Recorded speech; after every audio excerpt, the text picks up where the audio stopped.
In the name of Allah, the most beneficent, the most merciful. How I became Muslim. It's going to be about 3 years going on this July, being Muslim. And my journey to Islam was an interesting one, because before Islam I used to own a nightclub. And I had this nightclub for about 2 years. And I was 21 when I opened the nightclub. And that club kind of led me more towards Islam. What really happened in that club, we were making a lot of money in that club. I was making anywhere from $10,000 to $30,000 a night, easily on a Friday, Saturday night. And I was very young, making a lot of money at a young age. And the first year of the club, we were doing, very well. Everything was going great, making a lot of money. I was spending a lot of money. I was young, I had money, everything was going great. And coming towards the end of that 1 year, going to the next year, I started going through a lot of issues in the club. A lot of fights, people getting hurt, business was slowing down. Instead of making $10,000, I was making maybe $5,000, $6,000.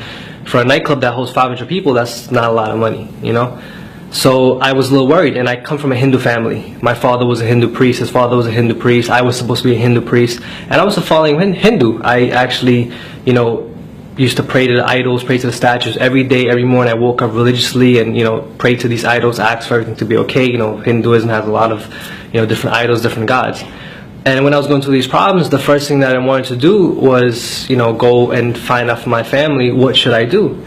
And being a following Hindu family, they advised me to go to the pundit and to do all these different kind of things. One thing come from a Hindu family, these pundits, they do a lot of things that involve magic, but they don't think it's magic. And I kind of got tangled up into that.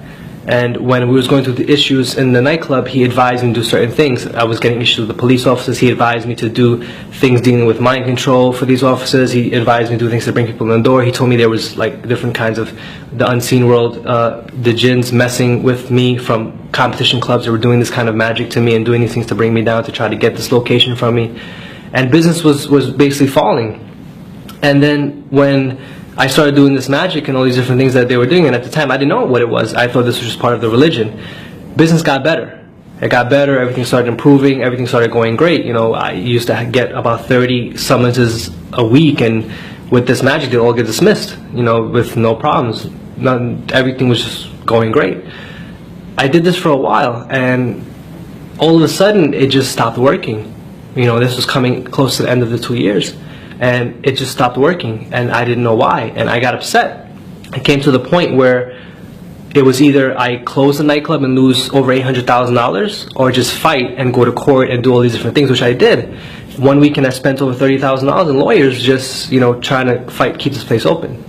And then I just got fed up. I said, if I'm doing everything that my religion is telling me to do, if I'm praying to all these gods and doing all these things, why is this bad stuff happening to me? I said, I'm a good person, I follow all this stuff, and it's the main thing people say, I'm a good person, and I'm following all these things, why are these bad things happening to me? And I got frustrated, and I said, you know what, take the club. And I left it, and I closed it.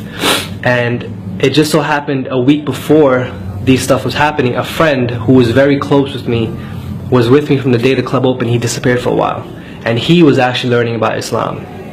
And he showed up that week that all these things were happening to me. He said, what's up? What's going on? I said, everything's okay. Everything's, all these bad stuff is happening. He said, well, listen, I'm looking into this thing called Islam. I said, yeah, Islam, those Muslims, those terrorists, you looking into those things? He said, yeah, they're not what you think they are. I said, really? I said, all right, no problem. I kind of brushed them off, and I went about my business. But then when I finally decided to let the club go and just do all these things, I lost over $800,000. I lost a lot of money, and I was 23 at the time. I lost a lot of money at a young age, and that money is what I worked for. My family's not wealthy. Those were loans, those were credit cards, those were hustling, doing all these things just to get that money. And I got fed up. I said, if I'm doing all these things for God, I'm following God, why is these bad stuff happening to me? For a kid to go from making $10,000, $30,000 a night to be negative, it's hard. And I said, I'm following God, I'm doing all these things. Why did God leave me? And I said, I don't believe in God. That's it. So I started asking questions. So you know what? If there's a God, I got to find out who this God is. Because right now I don't think there's a God, because I'm doing everything and it's not working. So I started going on this kind of religious quest, if you want to call it.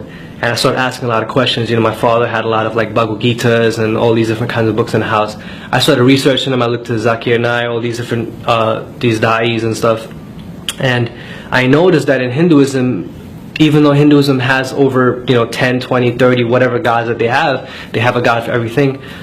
The scriptures itself, it says God is one, without a shape, without a partner, without anything. These scriptures say this: God has no shape, He has no form, He's a formless supreme being. He has no parents, He has no offsprings. And the Hindu scriptures say that, the Bhagavad Gita, the Upanishads, the Puranas, all scriptures say the exact same thing. But these Hindus, they're following a mythological story. This is what they're doing, and they teach us this, and we grew up with this. This is how I grew up. And I kind of got fed up. I said, okay, if this is not what it is, then what is it? Because I was taught that I'm the greatest of all because I was born a Hindu, and you can't just become a Hindu, you have to be born a Hindu. And I said, okay, if this is not it, let me look at Christianity. I said, Christians are cool, they can eat beef, they can eat pork, they can eat all this stuff's kind of cool. Because I like to eat. So, I thought it was cool. So I looked into it.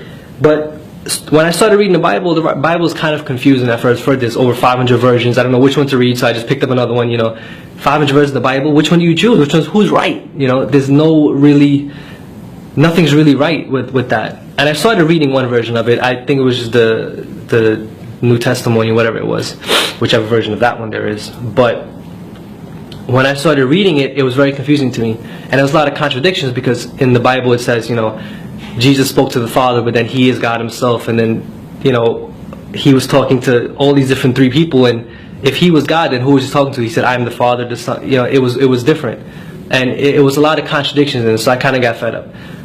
So I went back and I spoke to my friend who was looking into Islam. And he said, let's go check out, let's go get a Quran.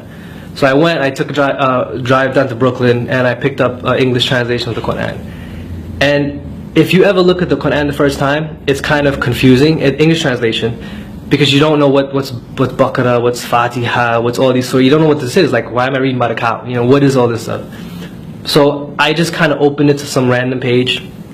And I don't remember the exact ayah, I have it written down, but what it basically, the ayah said to me was that, it was we who pulled you from the sin in order that you may return to the straight path. If you revert to your sins, we shall revert to your punishment. We shall revert to our punishment. And I don't remember what ayah it was, I think it was Imran, but I'm not sure. But it spoke to me, it says, it is we who have pulled you from the sin in order that you may return to the straight path. If it wasn't for our favor upon you, you would have been in the same fire as them. And these are kind of like the context it said. And this is the first thing I ever read in the Quran, and it was just a random page. So I said, wow, what is this? So I started doing research. I started researching the miracles of the Quran, all these different things, and I came across something, called the jinn. And then when I came across what the jinn was, and these unseen creatures, and I figured out what I was doing was wrong. It intrigued me. I said, I didn't know this thing existed, because these pundits were telling you they were unseen beings, and they were, dead people and spirits and all these crazy things. And when I finally learned what it was, I was like, man, that's interesting, and I can't believe I was doing that. And it talked about tying up the knots and all these different things that we were involved with. And I intrigued me, and I kind of decided to start reading more, researching more, and doing all these different things. And one day I just finally decided to take my Shahada. And it's funny, because when I took my Shahada, the day I was going to take my Shahada, for a new Muslim, it's weird, because the moment you're going to take a Shahada, all these doubts come into your mind. I told my father's, he was screaming at me, he was upset, he didn't talk to me. And I was like, should I do this? Like, I'm changing my whole life. What am I going to do? What am I going to do? And it's all these doubts come into your mind. You don't know what you're going to do, if you're doing the right thing. And I said, let me just do it. And I did it, I did it in a different circumstance, in the incorrect circumstance, but I did it. And the time that I did it, it was like it was the best feeling I ever had. It was like the shaitan was coming to me, telling me, don't do it, don't do it. I remember that night, I felt so relaxed, so free. It was like a feeling I can't even explain. And my wife also became Muslim. I was with her before that. She is going to be 2 years Muslim now, this June.